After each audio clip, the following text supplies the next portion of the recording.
The Knife of Cain first appears in ancient biblical texts. While some accounts state that Cain killed his brother Abel with a rock, other texts indicate that he fashioned a knife from the jawbones of a giant animal.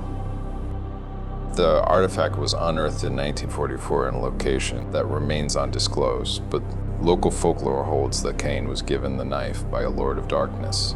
The stories also say that the weapon would protect Cain from harm if he introduced murder into the world.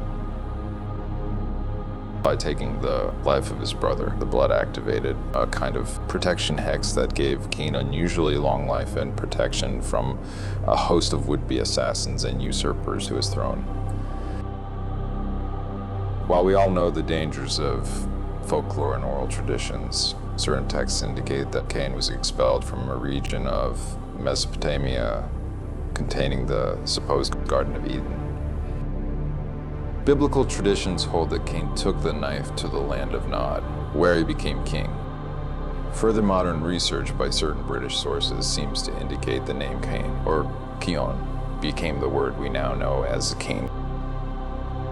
While Cain was spared any physical taking of his life after his death due to extreme old age, the knife is said to have surfaced periodically as his descendants tried to use its supposed power to create ruling classes and dynasties of their own.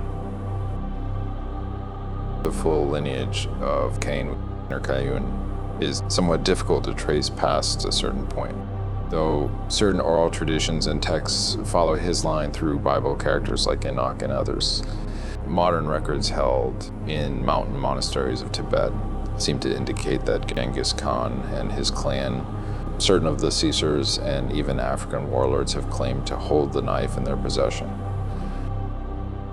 Underground kingdoms in Turkey dating back to almost 1000 BC suddenly arose in the early 20th century, claiming allegiance to this Lord of Darkness and attempting to create a global one-world government holding the actual knife in their possession.